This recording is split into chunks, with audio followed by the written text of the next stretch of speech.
Let us move along to our next guest. I was thinking about this man on Saturday night. I was watching TJ Dillashaw become the winningest bantamweight fighter in UFC history. Of course, we know about their history. We saw him. He was in attendance, but we didn't get to hear from him. So I want to hear from him. Let's go now to the phone lines and say hello to the former UFC and WEC bantamweight champion, the one and only Dominick Cruz is standing by. Dominick, how are you? What's up, Ariel? I'm good. How are you? I am very well, and I appreciate you coming on. It's great to hear from you. So there's a lot to discuss. You were in attendance on Saturday, but you didn't do any like analyst or TV work, right? That's correct. How's that possible? You're there, title fight, you know these men, and they didn't have you talk? What's up with that? You know, they wanted me to talk, but the thing is, I thought it was kind of a little bit irresponsible of me on a real note to go in there and talk because, I mean, I'm going to be competing against both these gentlemen. And besides that, you know, if I'm an analyst, if I'm breaking down fights, if I'm doing that job, it's my job to promote these gentlemen. Yes or no, Ariel? Sure.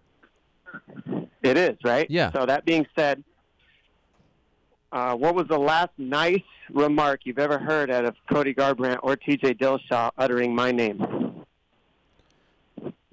What was the last remark? What is the last remark that either of those gentlemen said to promote my name? Oh, nothing. Nothing. Right. And so why am I going to go out of my way to promote these gentlemen when they have nothing positive to say about me ever? While I continue for year upon year to not just promote them, but extend to the world their gifts so that the division could grow. Mm-hmm. Neither of these gentlemen are doing that. Only I'm doing that. That being said, again, it's not my responsibility to build these guys. It's their responsibility to build their own brand with the own things that they do. And both of them are dodging me like the plague. So I'm dodging them when it comes to promotion because they don't deserve to hear the nice things that I would say about them when they can't even do their part. And let's get me in there and promote this because this is this is a fight that fans want to see. And, you know, it's not my job to promote them if they're not going to promote the fight themselves. So would it be fair to say, Dom, that they asked you to speak and you said, you know what? No, I'm not going to speak about these guys. I'm not going to give them the rub. I'm not going to give them the rub. You're right. And I'm also not going to dismantle what they're doing, you know? For me, it's a little bit weird to analyze and break down their fights when I'm going to be fighting them. It just kind of takes away from – it kind of makes me a little biased almost. So it just wasn't I couldn't give you a real analytical view on that fight because I am emotionally involved in that matchup, and I'm emotionally involved in all those matchups with those two gentlemen in that scenario. And, you know, all the UFC said to me so far is, yeah, you might not get that shot. So why am I going to go promote these guys if the UFC and TJ Dillashaw are saying, yeah, Dominick can't have that shot? That makes no sense to me. What did you think of TJ's performance? I thought he looked great. I thought that everything he did that helped his brand grow, and that's what he could have done to help himself out. What do you mean by that, help his brand grow? Well, I mean, by fighting Cody, he helps his brand because, you know, we both know when you look at the division who the most marketable people in the division are. And if we had to be realistic, it was probably, you know, Cody was up there at the top. He talks a big game, he has the image, and then he goes out there and he hurts people. So with those things, that made him more of a wider and more attractive selling point than TJ Dillashaw by a long shot. What makes TJ Dillashaw attractive is the fact that he has a belt tied to his name. Other than that, he's pretty bland. He's like a dry erase board with nothing written on it. So you kind of need a Cody Garbrandt to promote that fight. That's why they went straight to the rematch right away. Because who else are they going to match Cody or TJ with that makes TJ worth wanting to watch? His fighting ability is up there amongst the best in the world.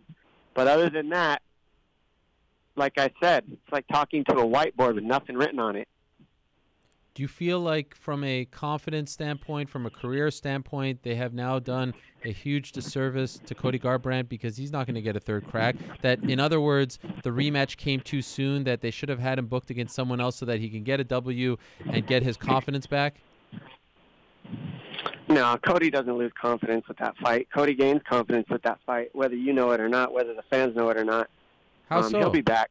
How does he gain confidence? Well, Well, when you lose a fight like that, you go back and you watch and you see how you're losing it. 2 times in a row, he lost by a hook.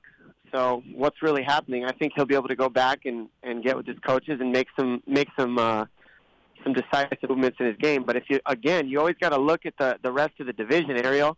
Who else in the division matches up super well against him? Well, I mean, TJ's kind of got his number in this one. He switched his stance, and he's been training with Cody since Cody was a child, basically. So, I mean, that kind of gives him an edge against everybody else. We spoke to Bang Ludwig earlier in the day, and he said that Cody has 2 glaring weaknesses in his game. He wouldn't tell us both of them, but he said one of them is that he keeps his hands down too much, that he leaves himself open. Do you agree with that? Yeah, I mean, who am I to say that? Let's be honest, Ariel.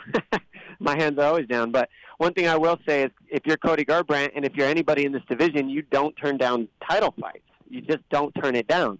So if anybody wants to say, yeah, you did Cody a disservice, putting him back-to-back, all this, it's like, no, you don't turn down title fights. Those are the fights you make the money. Those are the fights that make you relevant, and those are the fights that build your brand, your personal brand, which is the most important. As a prize fighter, our personal brand is very important, mixed into the UFC. Okay. As far as what you saw from TJ, is he getting better in your opinion, or is this the same TJ that you fought a couple of years ago?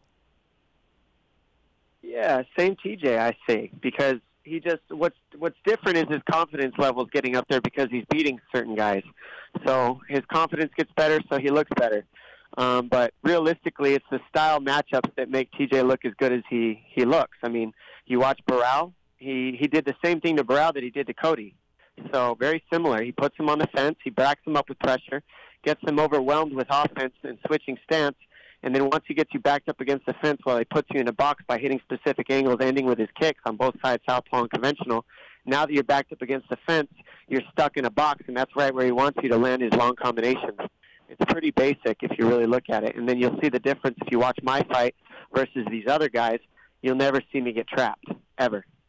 When you watch TJ, do you still feel like this is me? Like this is a guy who is taking my style and using it in his own fights? How is it for you to watch him compete? It's good to watch him compete. I mean, he's it's just an athlete competing at a high level like I do.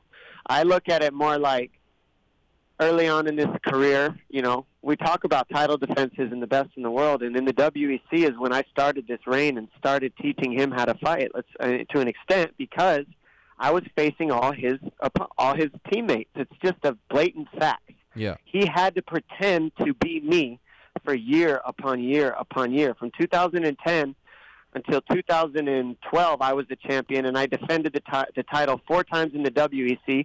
Crossed over, beat Jorgensen, beat Demetrius Johnson, beat Uriah Faber, and then I gave the belt up.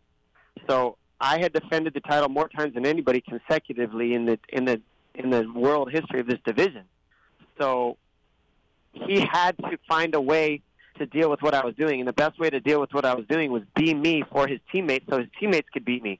In that plan, in them using TJ to be me and pretend to be me, he built his style upon me beating up his teammates to prepare them for me. And then he realized, wow, by just pretending to be Dom, I'm able to beat up everybody on my entire team. That technically makes me his coach. But at the same time, I give him credit.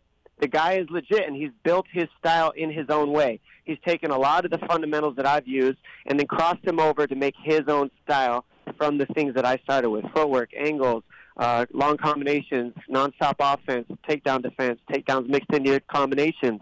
Things of this sort were not really relevant until the WEC created these weight classes, and I was the champion of it. And then everybody started adding these things. Then the 125-pound division got developed because they realized that these guys were a little bit small for the 135-pound weight class, getting beat up by me for all the years. Then TJ Dillashaw starts coming off the Ultimate Fighter, starts building momentum, and now he's around. And because the style's similar to mine, not exactly the same, but similar because he was pretending to be me for so many years, people say, okay, this is a new, improved version of Cruz because I was hurt so much and I've been hurt so much. As the fight game has gone on, I got to go and face him and prove that, while he has picked up a lot of things, I'm still right there, very relevant, regardless of the multiple injuries that I've had in my career. And I think everybody in the world knows that I'm still extremely relevant and probably the only guy in the world that will beat him in this division. What do you think when you hear him say that he's the best bantamweight of all time? It's good that he's hyping himself up to think that. It is. That's what you're supposed to be thinking. But, you know, the best pound-for-pound fighter in the world fights the best guys in each division. And I think that deep down when you look at it, he knows that I'm a problem. The biggest issue why TJ's saying he doesn't want to fight me is not because I am the best in the division and he doesn't want to face that, but because he says I don't deserve it. Well, that's up to TJ to make. If he wants to decide who deserves what in the division, okay, so be it. Let him be the champ and let him do that. But I don't make the rules, and the UFC makes the rules, and TJ kind of does to an extent because he's got the belt. I'll fight whoever. I mean, I really will, because that's what I have to do. And either way, if I fight somebody before I fight TJ, I'm going to just take somebody out of the division before I get the belt anyway. So it's a win-win scenario for me. My point is, though, to fight for the title ASAP. That's why we do this. That's what this is about. And I know I deserve that title shot because I defended the title more times than anybody in the division in the history of the division, period. Just people don't know about the WEC. Unless you talk about Uriah Faber, then that's all you talk about is the WEC. Which is not fair. What about you? What about fair? Life is not fair, Ariel. The point that I'm trying to make is people choose what they want to make relevant and choose what they don't. And right now, TJ Dillashaw is speaking what he chooses to make relevant, which is trying to make his case as the best bantamweight. The problem is, I beat him already. Yes. You can't be the best unless you beat the guy that beat you. It's just common sense. Everybody in the world knows that, including him. Let's be honest. He does not want to deal with that right now. He would rather wait and see if he can get away from it. Okay, so now let's pause that for a quick second here, and let me ask you about you specifically. Health-wise, how are we feeling right now? I feel 100%. Training, I've been cleared for about 3 weeks now. My body's feeling good. I've been building up before the 3 weeks to make sure that when I got cleared, that was really just being cleared to start taking heavy kicks to my head and to my arms. Now I've been cleared for 3 weeks of that. My arms are durable. My body's durable. I was durable before I started that clearance process, so I feel great, and I'm looking for a fight towards the end of the fall, towards fall time. Okay, wow, so you're good to go. The arm is fine. Everything's good. You're healthy, clean bill. You're cleared. You can train full-time, no problems. Yes, sir, that is correct. Okay, and as far as actual training, have you gone full speed yet? Are you fully, like, there are no restrictions in your mind? Nothing? My coach has restrictions for me still, Eric Del Fiero, but we're sparring full speed. By restrictions, you know, they're very specific. If you know Eric, he's kind of a brutal jerk, so by him putting restrictions on me, it's very limited. Okay. Have they actually offered just enough to stay healthy? Yes. Have they actually offered you anyone at this time? No, nothing's been asked. Just 35,000 media sources that have been calling me since the fight, asking me when I'm going to fight TJ Dillashaw. Just the 50,000 fans that are taking polls begging me to fight TJ Dillashaw. Just you begging me to fight TJ Dillashaw. Just Dana White telling me, you guys had a good fight, I'd like to see round 2, and telling me he thought I won the first match.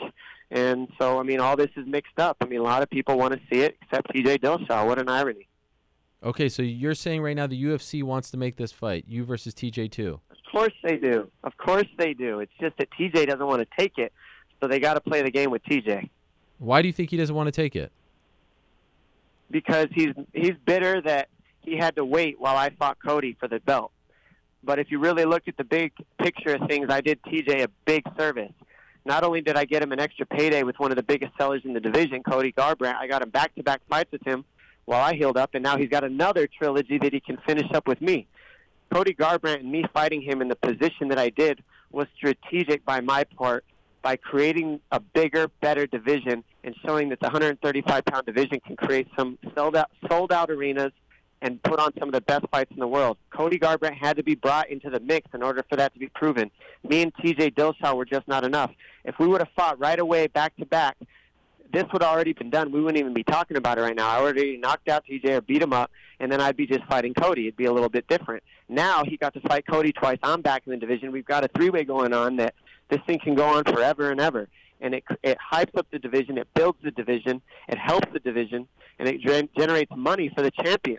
So TJ Dillashaw should be thanking me for taking that fight with Cody because I made him more money in the end. I put out a poll earlier, Dominic, and I asked the people who do they want to see TJ fight next. 26,000 people have weighed in. The choices were you, Raphael Assuncao, Marlon Moraes, Henry Cejudo. Who do you think is winning that poll right now?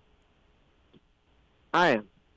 59% say Dominick Cruz, 5% say Raphael Assuncao, 23% say Marlon Moraes, 13% say Henry Cejudo. You are overwhelmingly winning that poll. Are you surprised? Well, that's my point. No, I'm not surprised, Ariel. I'm not. I have done more in this division than anybody. I am the best 135-pounder in this division, and I beat him. So people want to see it. I'm not taking away from TJ Dillashaw's skill set. He is one of the best in the world, period, in the division. So is Assuncao. So is Moraes. So are all these guys. These guys are savages. You can go on any analytical breakdown, color commentary event, and listen to the great things I've said about these top 5 guys, Ariel. And so can all the fans. Now, here's the real question. What other fighter can you go to and hear them saying praises about me? Nobody. And the reason is they don't want to give credit where credit is due, whereas I'm mature enough to do so. And I'm still giving credit to these guys. TJ is good. Assuncao's good. Moraes is good. Henry Cejudo is one of the best in the world. All these guys are the best in the world. I'm just one step right there selling, and I've done a little bit more in my career early on to get this decision and to earn this position to get 60% of the polls to want me to fight for the belt next. Not to mention, I was on a 3-year layoff, came back and beat TJ Dillashaw off the couch. What's going to happen if I'm steady, I'm healthy training, I'm not off the couch, and I come back and rematch him? I'm going to beat him, and everybody knows that. So, and I was actually going to ask you about that. No concerns about the layoff. You wouldn't want to get another fight under your belt. You did it once, no problem. Do it again. Yeah, not just that, but let's go ahead and entertain that thought, Ariel. Okay. Okay. Just for amusement purposes, let's go ahead and say the media's right. Ring rust exists. Fighters are right. Oh man, I was a little bit rusty because I was out for so long. Oh, rust is this, rust is that. All right, let's go ahead and test this theory again. I've done it once. Let's test it again. If there was ever a time to fight me, wouldn't it want to be after I've had this so-called ring rust that everybody makes an excuse for? Wouldn't this be the time to fight me if ring rust really exists, Ariel?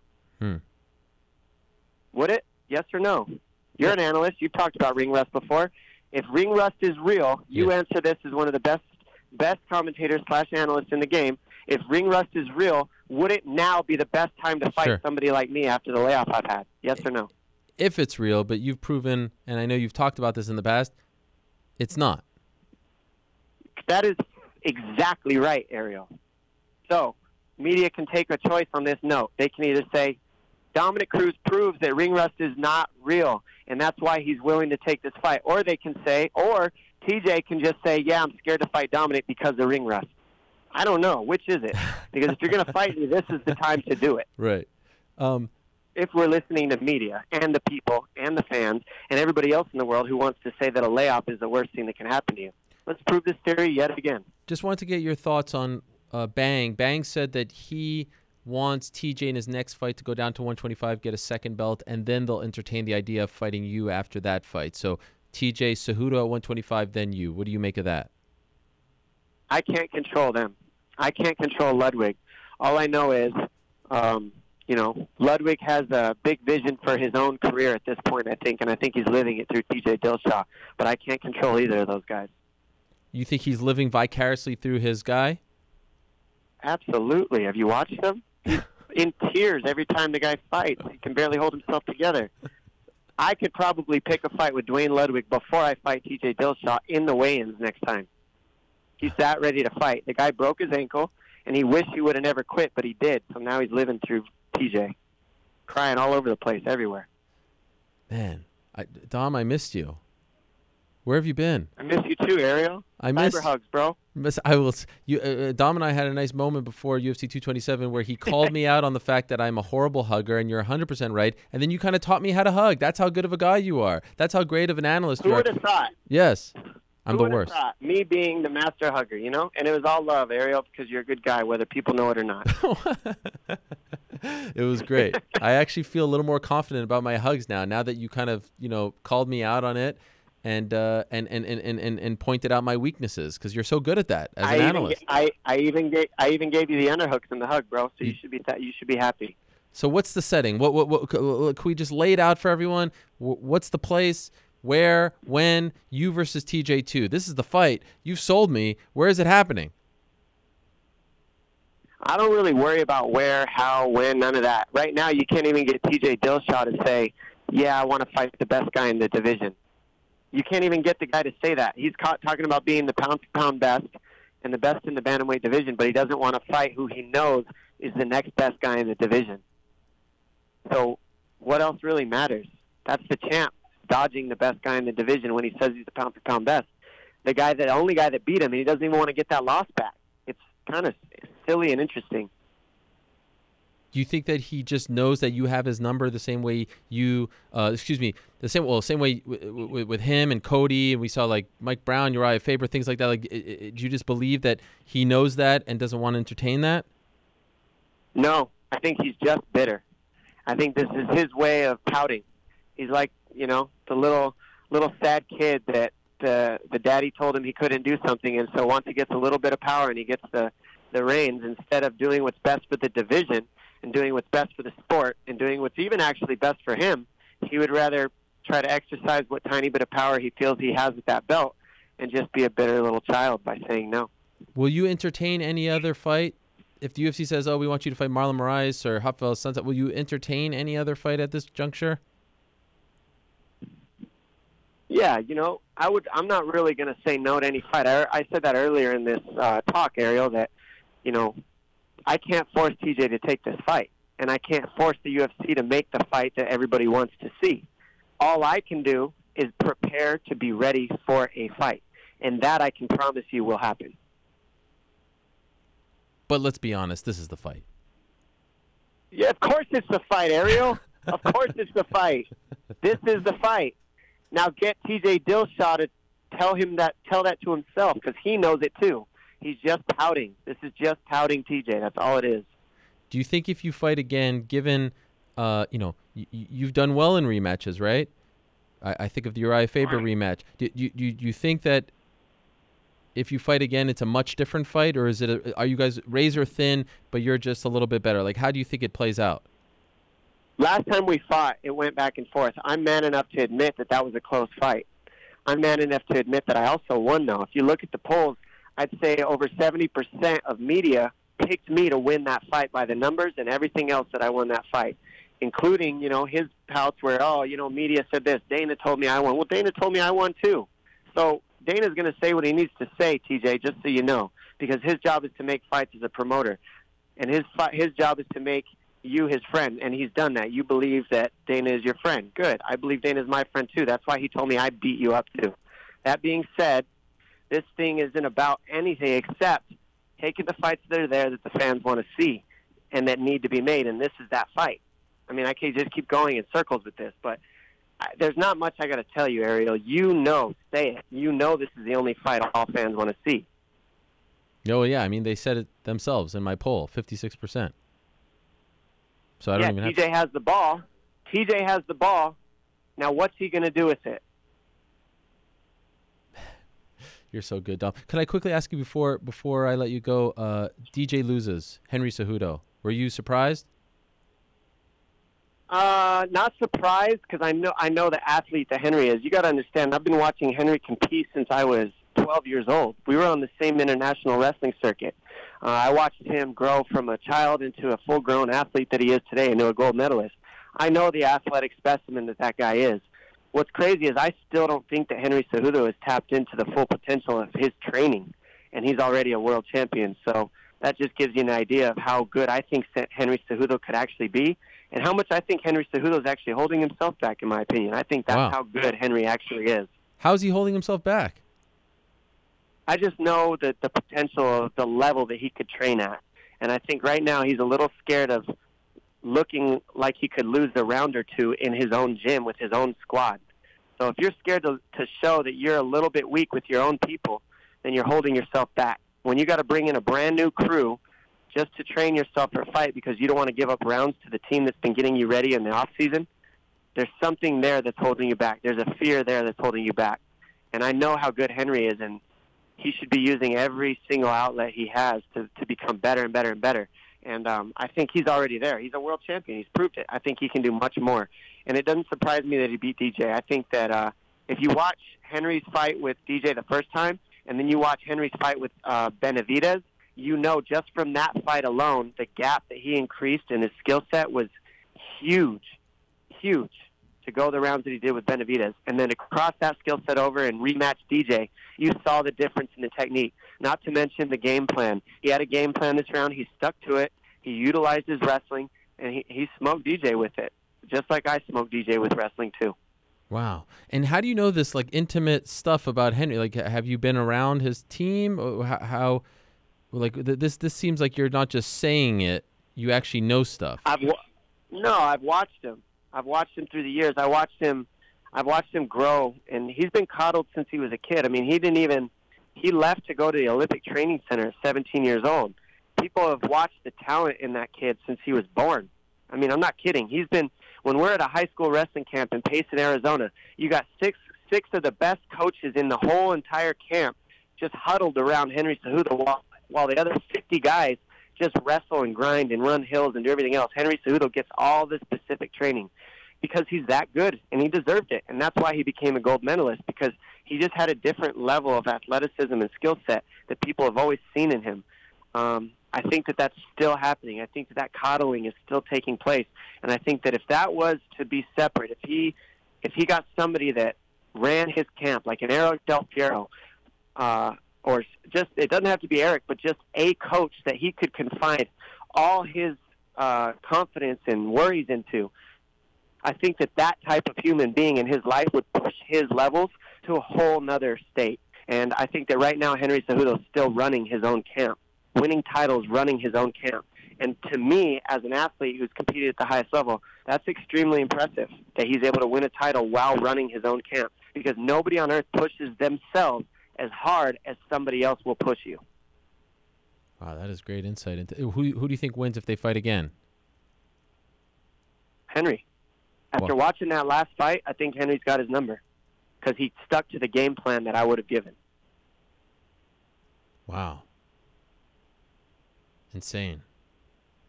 That's a bold statement right there. And do you think that DJ should get the immediate rematch? I do. Okay.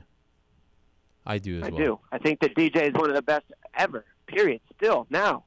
And I do think he has a chance to beat Henry. I just saw the way that Henry fought him was just tactically very, very sound. And that's what was missing from him the first fight. Now he's using tactics, and he's Do you think TJ Dillashaw should drop down? No. Why not?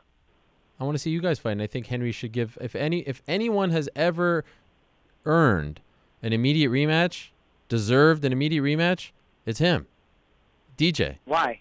DJ? Why? Winning his champion in UFC history. Yeah, but just what else? How many title defenses has he had? 11. 11. 11. I had 8. Right. Before I lost it. I'm the most winning bantamweight in history. That's why I immediately deserve a rematch as well. I don't disagree. I'm just going with your statistics, that's all. Yeah, no, I'm not arguing against you. I know you're not. I'm just giving you the statistics that you're giving me back so that you have something that maybe you could pass the ball to TJ. Well, TJ's coming up next. We're going to talk to him coming up right now. And you got Assuncao too, and I promise they won't say anything interesting. We'll see. For now, we'll say goodbye. Thank you, Dom. This has been amazing. So good to have you back. Much love, and we'll talk to you soon. Thanks for doing this. Have a great day. Thanks, buddy. All right, there he is. Dominick Cruz, the former champion at 135 pounds in both the UFC and WEC. He has said a lot. And that sets the table for our next two guests. But interesting to note that he says that he picks Henry Cejudo to beat Demetrius Johnson if they fight again. How interesting is that? Probably the sharpest mind when it comes to actually like breaking things down from an analyst standpoint. from an X's and O's standpoint, if you want to call it that. I know that doesn't necessarily pertain to mixed martial arts, but you get what I'm saying. Just the hands. There's nothing like a fired up Dominick Cruz. He just gets so freaking fired up.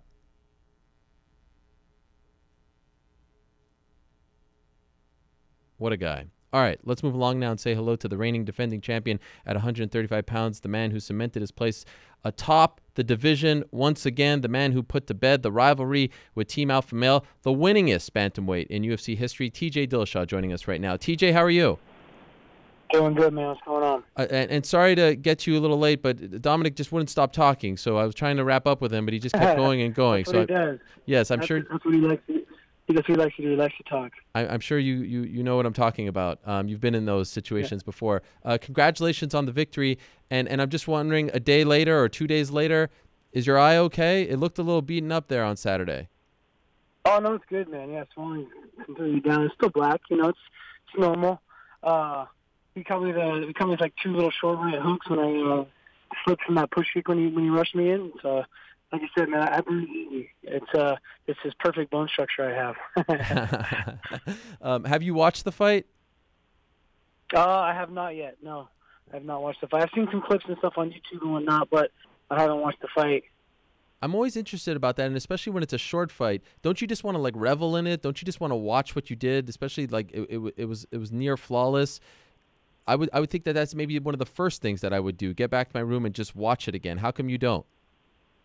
Because it's been my whole life. I'm excited to get home and enjoy my baby and enjoy some time off from fighting. I spend 24/7 in the gym.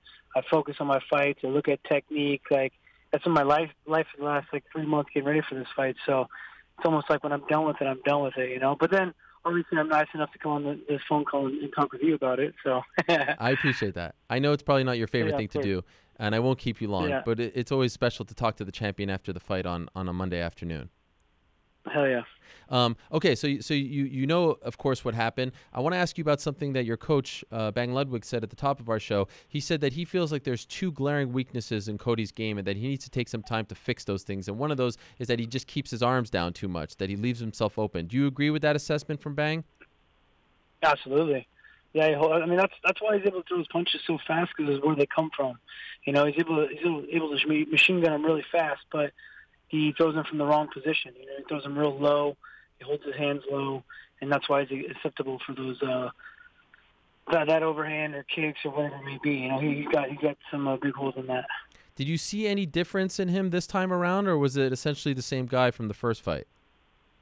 I saw some differences because I tried making it different. I came out as a different fighter. I didn't move and throw as many kicks this time around. I came out, and I knew he wanted to rush me. It's his kind of fighting style.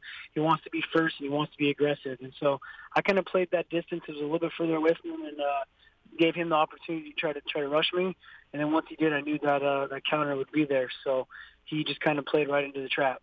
After the first fight, you had that iconic moment now of you kind of yelling in his face. He was sort of out of it. Did you have any interaction with him afterwards, whether it was in the back, whether it was in the cage, anything at all said?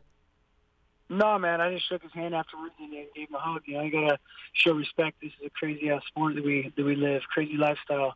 And so no matter who you are, no matter the bad blood, whatever it is, I'm going to have respect for you for stepping in there and making it as far as you have, Is there any part of you that feels a little bit bad for Cody now 0-2 against the champion? It's hard to get that third crack historically. Crazier things have happened, but right now he probably needs a few fights, and those were 2 knockouts. He's a young guy. Is there any part of you that feels for him a little bit? I mean, I don't feel bad about the 2 losses, no. The only thing I feel bad about is I feel like he's got this whole drama that's not even his, and he took it under his wing and made it his own, This drama that's going on between me and Alpha Male is from Uriah. I feel like Uriah's been in his ear and trying to get him to carry this Team Alpha Male flag that it's kind of really. Did Uriah say anything to you afterwards? No, hell no. You don't expect that? No way, man. He doesn't have the character to do that. Wow. You're not surprised by that?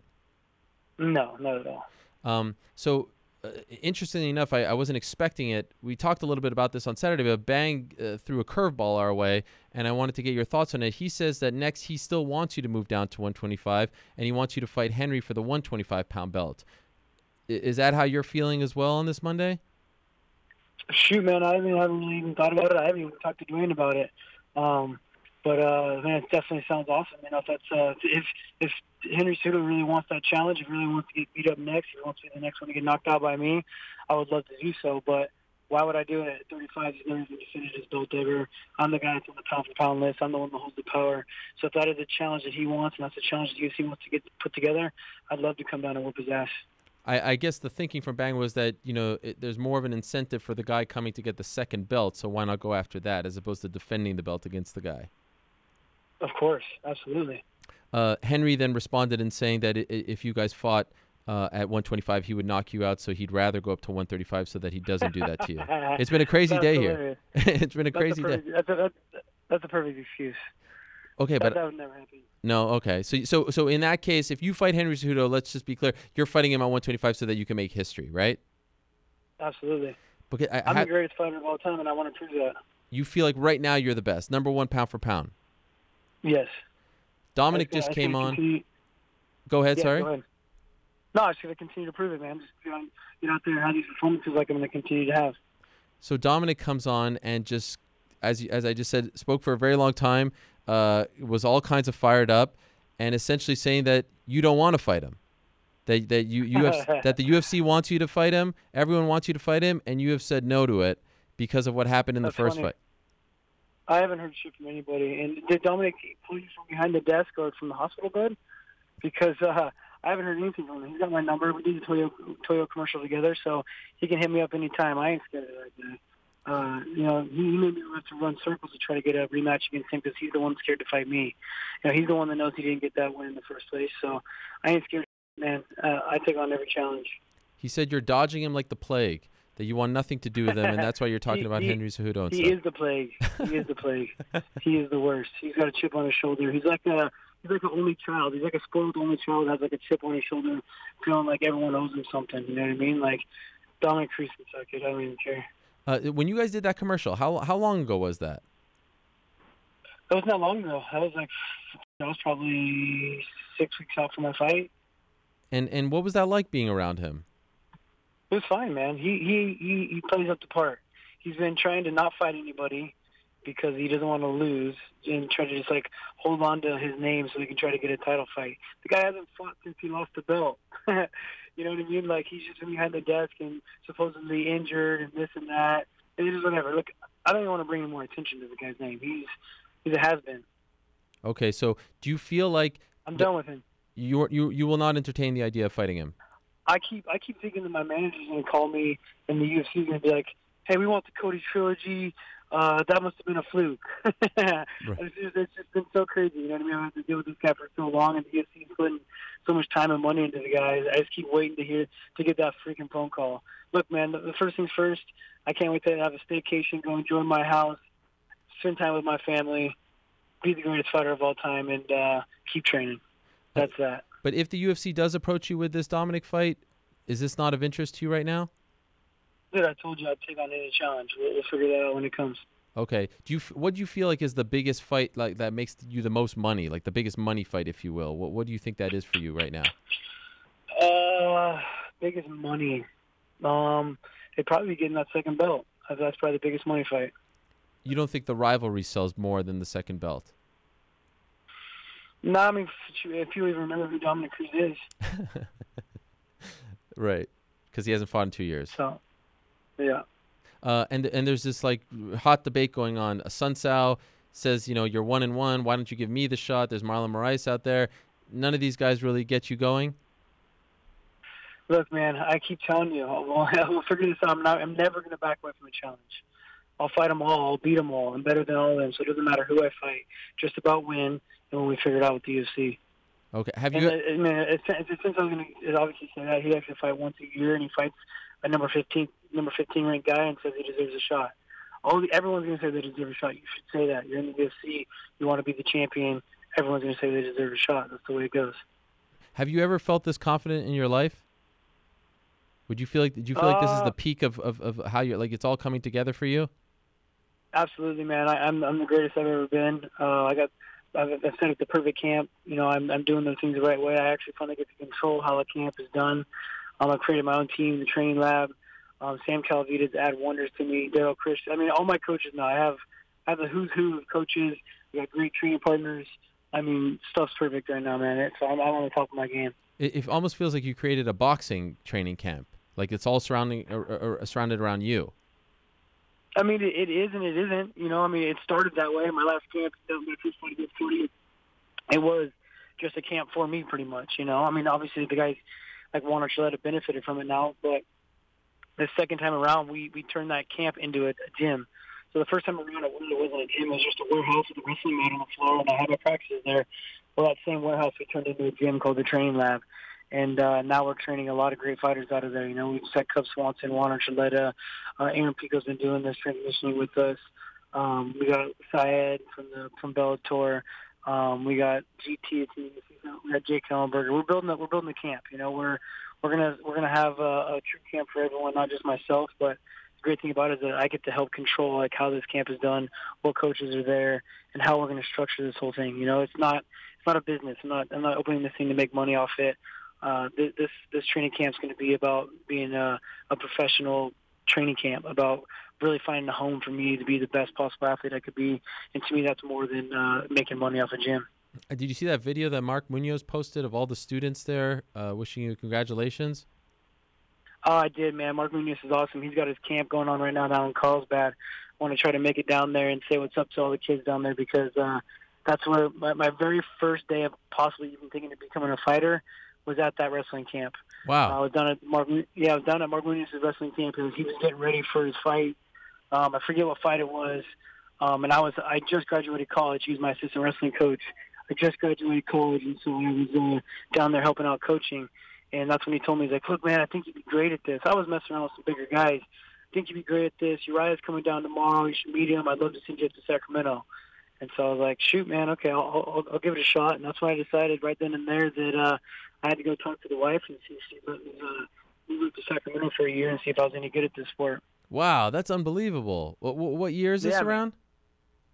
This was 2009. 2009. Holy smokes. So yeah. Maybe you don't end up there. You don't become a fighter.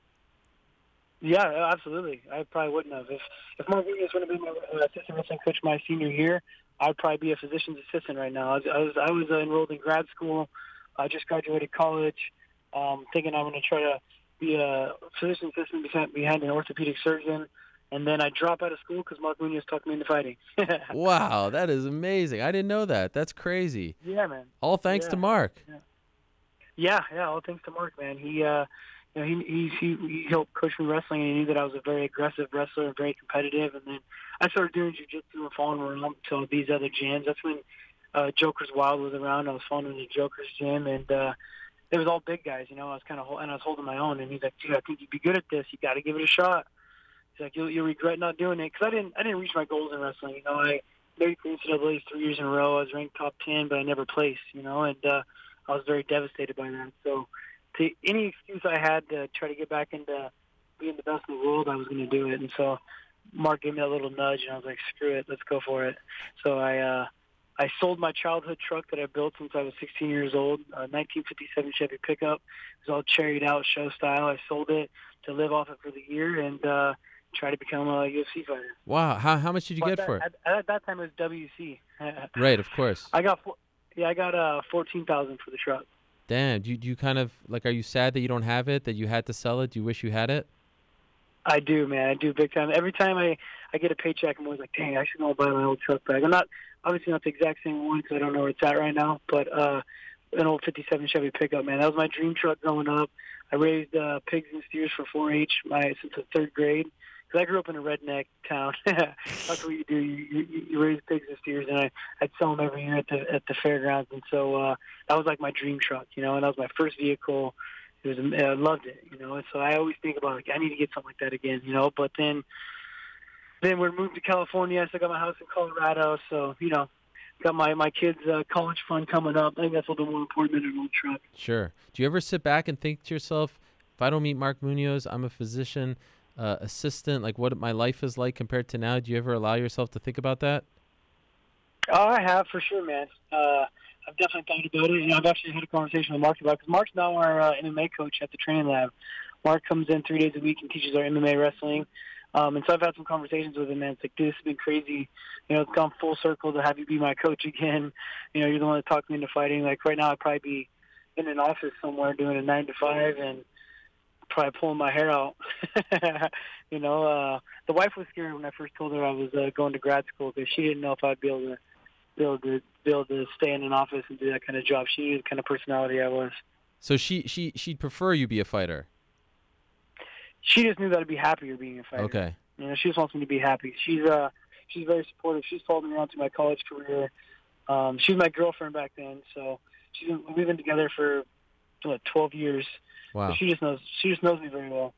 And as far as bumps and bruises are concerned, are you okay? Because Bang said that you had a couple things you had to deal with.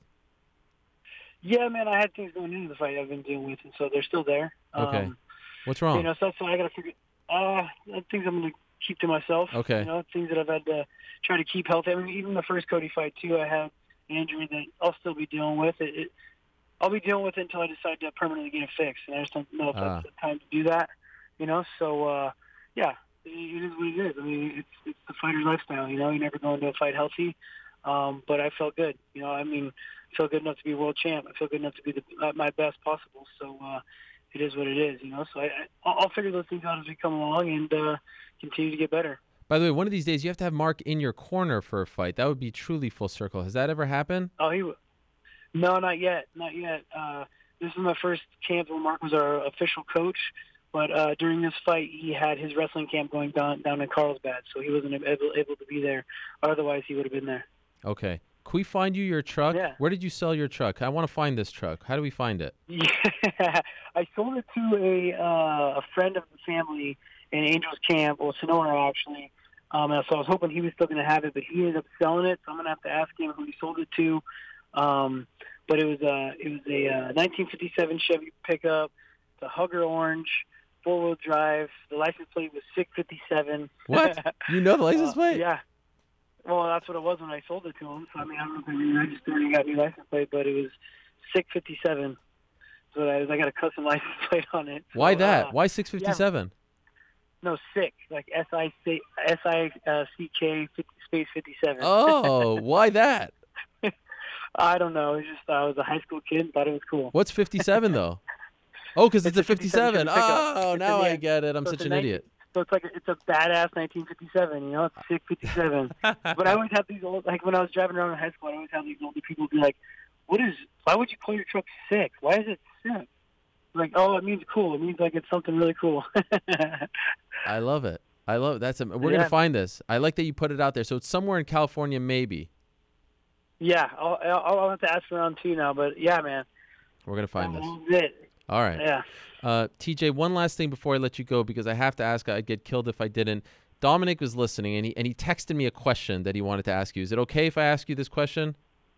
Sure. He said, ask TJ this. If I've been out not fighting for 2 years, isn't this the best time to beat me and get your loss back? I'll beat you no matter what. I'll beat you anytime. Doesn't even matter. Have fun being behind the desk. And, hey, make sure you wrap yourself in a bubble so you can get your next fight going. But, hey, man, I really appreciate the interview. I'm learning to do some cryotherapy here down in Huntington at the cryo spot. So it's been good. Thank you, TJ. I appreciate it. Congratulations. Appreciate it, man. Thank you. All right, there he is. TJ Dillashaw stopping by, the reigning defending bantamweight champion of the UFC. Fired up. That was a lot of heat between Dominick and TJ back to back.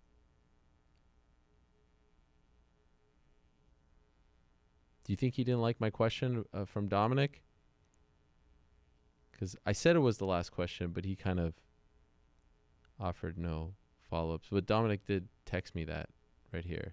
And then he said, if ring rust is real, now is his chance. I hate to say it. I hope no one gets mad at me for saying this, but that's, I mean, the last 50 minutes, how do you not get excited? That was intense stuff. Dominick saying he's his coach.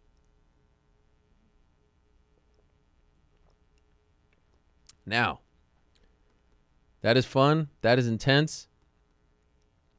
But one man who has a say in all of this is a man who beat TJ Dillashaw. Long time ago. October of 2013, to be exact. Beat him via split decision. They fought again at UFC 200. TJ got it back, so they're 1-1. He's on quite the roll as of late. He's won his last 4 in a row, coming off a win over Rob Font. Has a win over Marlon Moraes as well. That's notable. His name is Raphael Assuncao. He's one of the top contenders in the 135-pound division. Let's hear what he has to say about all of this. Raphael, how are you? Hey, I'm good, man. Good to talk to you, Raphael. Thank you very much for coming on the show. Okay, first things first, what did you think of TJ's performance on Saturday over Cody Garbrandt? Okay, it was good performance. It was good performance. And second of all, you got to tell me, what did I couldn't catch the show earlier. Okay. What did TJ and Cruz say about me? Come on, you got to tell me. Well, Dominick was very fired up, and he said essentially that he should be the next guy. He doesn't believe in ring rust.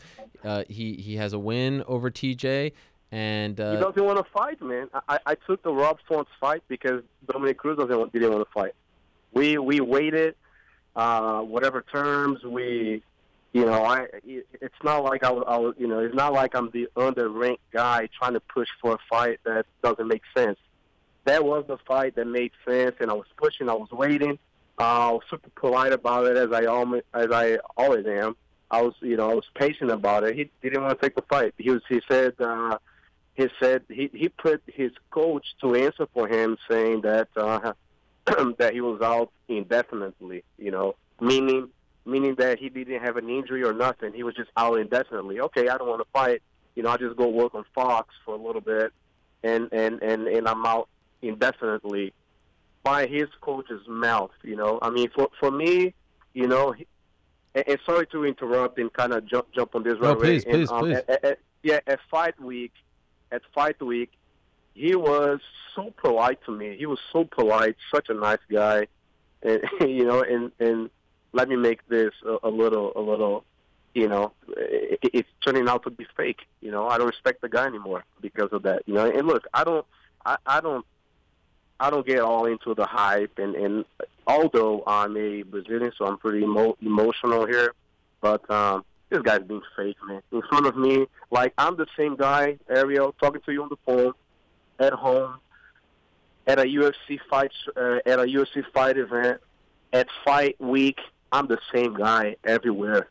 You look me in the eye, I'm the same guy. That's how a fighter at our caliber should act. This guy's being a fake. Wow. So that was the fight that you wanted, and he said no.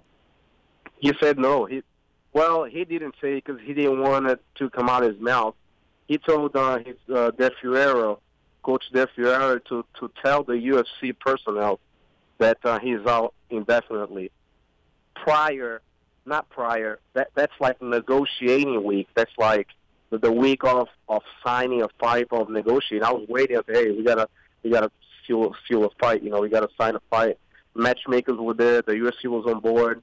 I had just re-signed my new deal, and he did not want to fight. But look, we can start this whole thing. Why didn't he take the fight? Oh yeah, whatever. Assuncao doesn't bring here, doesn't bring that. Look, it's a fight, man.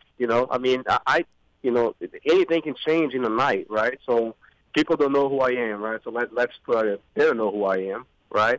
But in one night, anything can change. So let's put it on the line. Let's fight.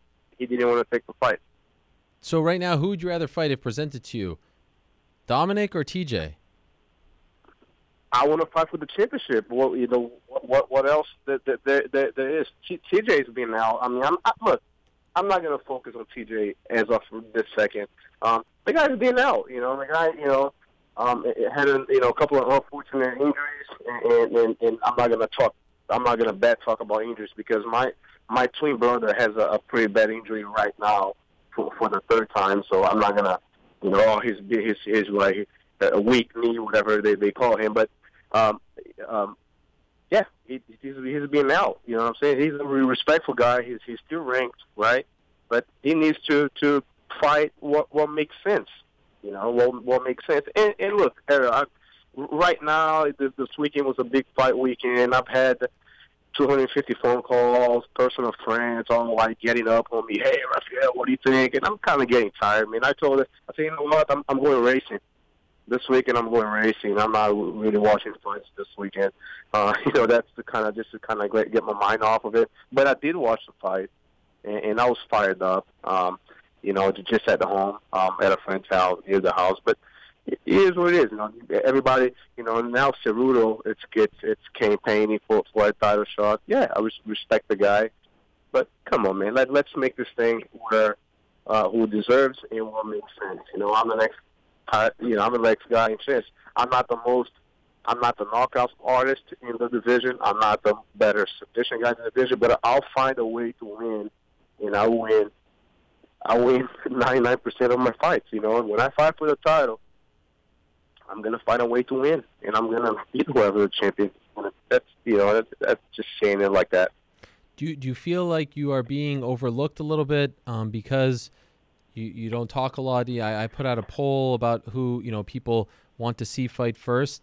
The poll is up on my Twitter. You're not winning that poll, yet your resume speaks for itself, right? I mean, people just have to look at your resume, but because you don't talk a lot, there's not a lot of buzz, things like that. You feel like you're being penalized for this, essentially. Like you're not being pushed in that title fight when someone else with maybe a lesser resume in another division, we've seen this many times before, gets pushed when they talk. I guess so, buddy. I guess so. That doesn't last very long, and we can capitalize on what makes sense. I mean, and look, everybody, get on the Ariel show and make sure you're fired up and you're ready to go. I'm fired up, but I'm a human being that I have common sense. I act the way I act. I have common sense. I'm no college guy here, but I am an intelligent guy. They don't last very long. A dumb guy doesn't last very long in this sport, let me tell you. Let me tell the folks right now. So it is what it is, but I feel, everybody uses the leverage that are on their side to capitalize on perhaps getting a title shot. I saw Cejudo's interview yesterday. His campaign ain't bad. He's like, I got to be a 3-time champ. He's capitalizing on what he's got, right? What do I have? Right now, I've got my skills. I've got my manhood. And it is what it is right now. I'm saying? These guys are now Dominick is fired up because, the title fight. So Dominick, it's talking shit already. I've heard that he said I had nothing interesting to say. Yeah, look, I respect it. I speak 3 fluent languages, right? So my English might be limited, right? So limited grammar. That's fine. I mean, it doesn't. My English right now, the grammatically doesn't pay my bills right now. But okay, call me a dumb guy. I speak 3 fluent languages. I feel I don't get the support that I had. Look, this guy is sitting in front of a camera 24/7 now. Yeah, you get used to. It's just getting used to talking and being confident in front of the camera and just kind of going with the flow. I like to make a long story short now, and everybody's capitalizing when they have the chance. And I feel Dominick right now has been utilizing this leverage that he has in front of the TV show, in front of Fox.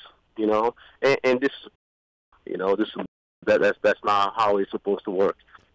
So hopefully he'll fight somebody that makes sense for him. Like he made sense when I wanted to fight him. I'm the number 3 guy in the world. He's healthy.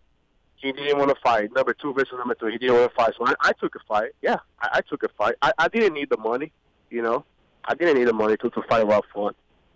But I took the money, and I fought, and I won another fight.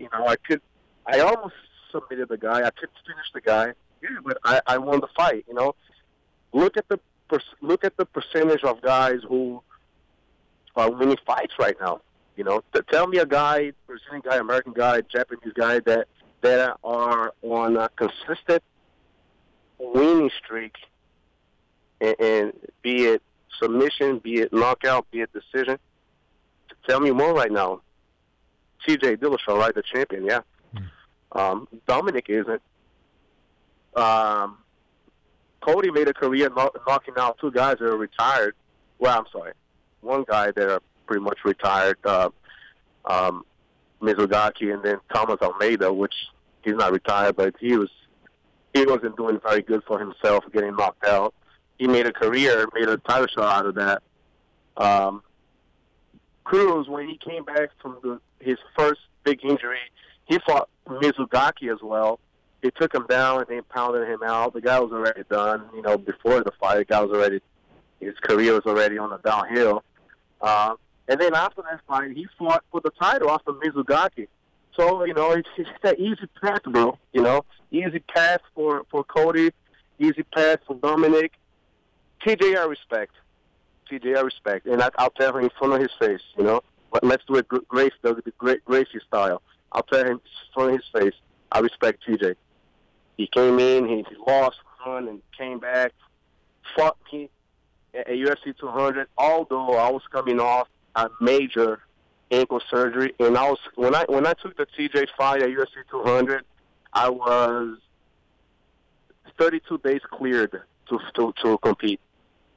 So I was 32 days cleared to compete. So my ankle had 12 screws in it, and I was clear 5 weeks before the fight. Okay, a little bit less than 5 weeks before the fight. I took the fight. Yeah, I needed some money, and I thought, you know what? Let's fight him, UFC 200. Who knows? I might get I wasn't prepared to the standards of TJ at the moment. I'm an honest guy. I say, hey, look, he might be in a little bit of a better pace than I. He came from 3 title fights, all 3 decisions before my fight at UFC 200. So look at the mileage that he had before he fought me at UFC 200. No excuse. He beat me, won a decision. He clipped me with 3 shots, busted my nose. I was, blowing blood everywhere, pissed off because my nose wouldn't stop bleeding. He beat me fair and square, right? Decision. That's it. That's all I can remember. Let me ask you this, Raphael, because Dominick is listening to our interview right now, and he's sending me a whole bunch of texts. And he said he wanted to say to you, I can tell you I never would say I'm out indefinitely. I broke my arm and just got cleared by a doctor 3 weeks ago. So now I'm healthy and in line. So what he is saying is made up in his head. Maybe he had a misunderstanding due to his language barrier. No. That wasn't a misunderstanding. I can understand English and speak it to where people can understand pretty good. The UFC told me he was out, that De Fiera told, I don't know, Sean Shelby, or whoever was the negotiator there, that he was out indefinitely. Forget about Dominick. That's what my manager told me. Hey, forget about Dominick. He said that he was out indefinitely at the moment. Well, I don't know what else. I don't know what else that means there. All right. Why didn't he take the fight with me? Why didn't he take the fight? I thought I wanted a more substantial fight. Why didn't he take the fight? He said he was cleared 3 weeks ago. And ask him if English is the only language that he speaks. I speak 3 fluent languages here.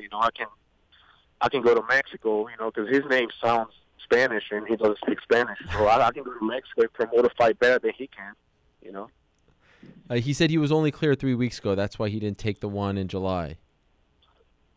I'm sorry? He said he only got cleared 3 weeks ago because of his broken arm. That's why he didn't take the one in July. I think what he's saying is he never said he was out indefinitely. He just got cleared. Okay, good. All right. He said his arm was broken. And he just got cleared. He's sending me text messages in the middle of the interview. It's like no, that's fine. I'm not making stuff here. To get a. That's what the UFC told me. That's what the UFC told me. Hey, Cruz got a broken arm. They should have told me then, right? He's got a broken arm. He can take the fight right now. He was sitting and wait. No, they say he's out indefinitely. Cruz is out of the way. And I think, if I'm not mistaken, there was other incidents. I'm sorry, there was other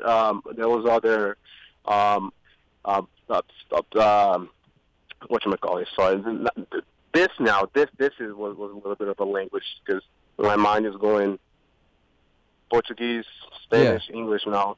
But there was a couple of incidents that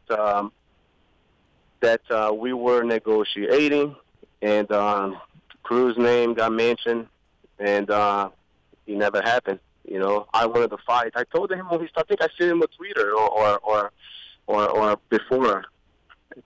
But Cruz, good luck to you, man, and heal that arm. And now you're ready. And now you're fired up because of the title fight. Are you worried that he's going to get it? No, I think he needs to fight Marlon. Go fight Marlon. Okay, so you're saying Dominick, Marlon, you versus TJ. Let's do it. On the same card. That'll be nice, right? That'll be pretty fair. I mean, we can try to sell, whatever. Let's try to, let's get the camera here in Atlanta, because, I don't have to go anywhere to prepare. I don't have to be screaming out like a dumbass. I'll stay right here, bring some cameras around, let's sell the fight, and that's what makes sense. And I had a conversation with TJ's coach, Bang Ludwig, who said he wants to see him drop down to 125 to fight Cejudo. So maybe no one gets the shot. Man, this guy doesn't want to fight, dude. This guy doesn't want to fight. I mean... Well, you just fought this weekend, you mean? You mean against one of the top guys here? I don't know. I mean, they don't want to fight me, man, right now. That's what I feel. Is it frustrating? Are you frustrated? They don't want to fight me right now. I mean, all these guys. So TJ doesn't want to fight me. Cruz doesn't want to fight me. They don't want to fight me. I'm too risky, and I've got a weird style. I'll it's they don't want to fight me right now. That's what I feel like right now. That's what I feel. They always create another path. They always create another path. Oh, we're gonna drop down. We're gonna do this. We don't want to fight him because he doesn't have 2 million followers. They always create a different path, and I see my name not being mentioned. You don't have to mention my name, but it's just I don't see it. Hey, Assuncao there. You know what? I'll get that back.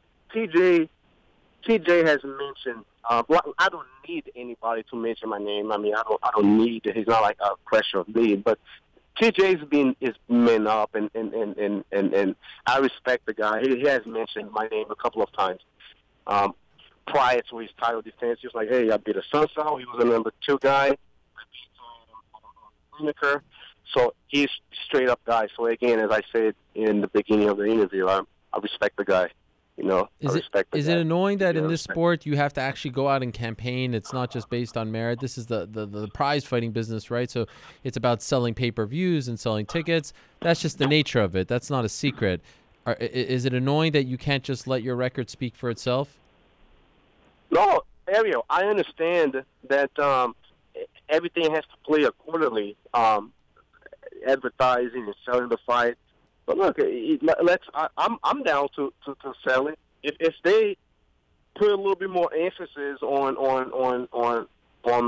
me as an athlete, as a character, it can be made.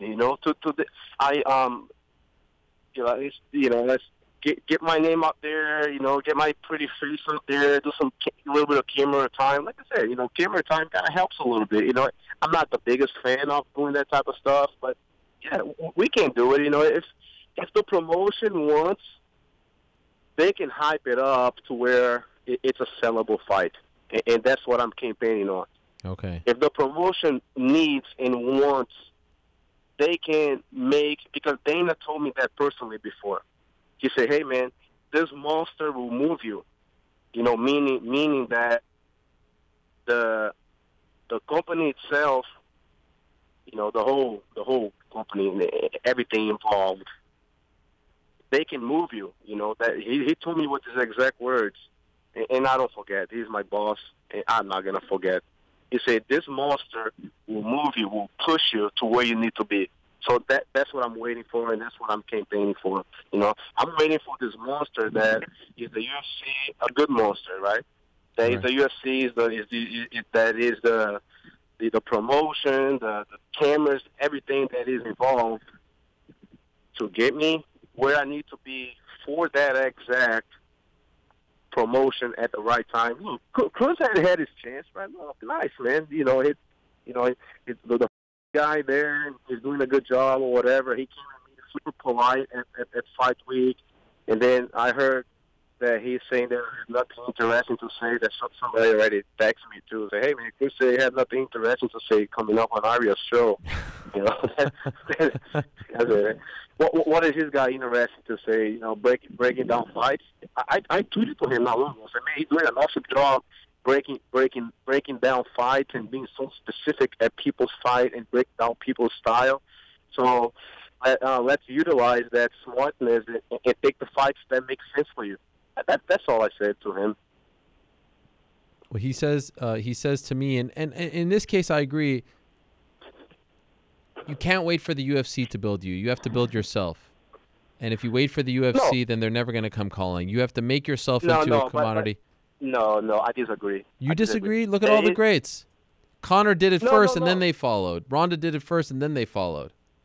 No, but the UFC was behind him, Ariel. Oh, they were behind. 100% behind. But I think you have to do it first yourself, and then they say, because there's 500 fighters on the roster. They can't push everyone equally. Yeah. You know what I mean? So thanks for the advice. Yeah, of course. Thanks for the advice. Yeah, that is correct. Look, I'm a straight up guy. Yeah, that is right. You know, I mean, it's just, you know, maybe I'm too patient, or you know, I just gotta start screaming out loud, and kind of going crazy here, but.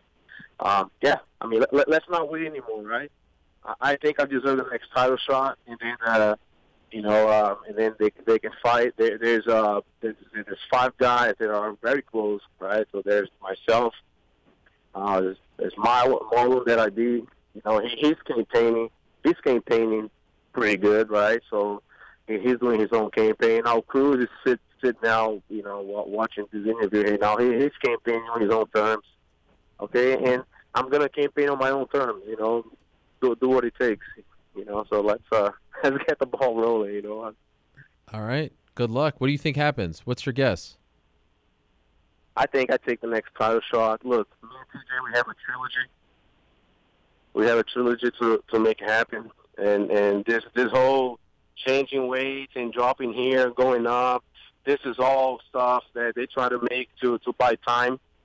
And I think the time is to fight what's in front, and I think I'm in front for the next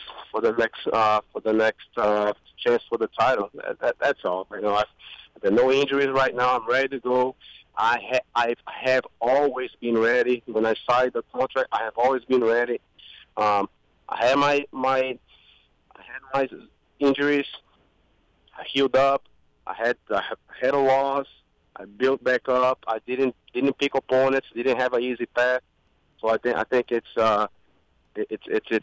very, very fair. You know, I get a title. We'll see what happens. You know, we'll campaign for the boss, and then let's make it happen.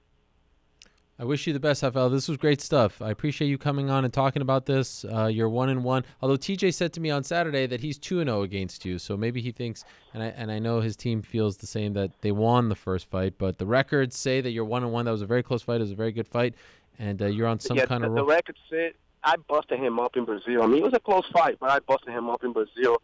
He was asking Ludwig in between rounds. I watched it the other day. That's why I'm. He asked Ludwig the other day, hey man, what do you think of this round? Did I lose this round? You know, he was. Look, everything. I want to be. I'm 35 years old. I'm still motivated to get better. When I saw TJ, I had no. My technique was. I didn't like that fight. The second fight even worse. You know. So imagine if I feel good about myself. I'm very self-critic. You know, I busted him up in Brazil, at UFC 200. He did nothing. He busted my nose. My nose was bleeding in training every day, you know, and I still took that fight with a bad ankle. He did nothing to me at UFC 200. You know, he fought me 3 times in the whole fight, you know, and that was it. He did my style. He can't do nothing to me. What is he going to do, a switch right hook from southpaw? I know that technique, Ariel. I know those things, you know, the footwork, you know. I know, like I said, I'm very self-critical. I always improve to get better, faster, more athletic here. Even my brother tells me every day, hey, man, you need to be more athletic, man. When you fight TJ, you got to be more athletic. Your legs got to be a little bit. It's all, everything is constructed. It's so constructed for me, and it kind of pushes me. But What is TJ has that that I haven't seen? What is he gonna do to me? Take me down? He can hold me down. You know, submit. He's not gonna submit me. He can knock me out. You know, maybe southpaw last kick. You know, fake straight last kick. You know, that's a good shot there. He landed on Cody a whole bunch of times, and then he goes to southpaw. Right, he plays hands down a little bit. You know, catches his breath, kind of thinking, and then switch southpaw right hook. He catch Cody two times on that thing, man. I mean, wow, that was a pretty basic. That's a pretty basic technique for me, going to southpaw, switch right hook, and he catch Cody twice. That I was like, wow, man. I wish I would have thrown that on my left side, because that's a technique that I do in practice every day too. So I understand everything he brings to the table. The mechanics. So I think I match well with TJ. And he doesn't want to fight. I think that's what's going on right now. We'll see what happens. It's an interesting time at 135, Raphael. It's a really, I would say, maybe the most interesting time with TJ at the top, you and Dominick and Marlon. So many great fighters in the mix. I wish you the best, my friend. Thank you for coming on the show. Appreciate it. Thanks, man. All right, there he is, Raphael Assuncao, Brazil's own Raphael Assuncao, 1-1 against TJ Dillashaw, with some interesting thoughts on the entire title picture. How about that? And Dominick Cruz, by the way, texted me throughout the entire interview, and then at the end, he's like just like full. I have not stopped working to build my brand. He obviously disagrees. Stop begging the UFC to give you stuff. I mean, just amazing insight from one of the smartest men in MMA. That was a lot of fun. From Dom to TJ to Raphael, great stuff. Appreciate everyone who came on today.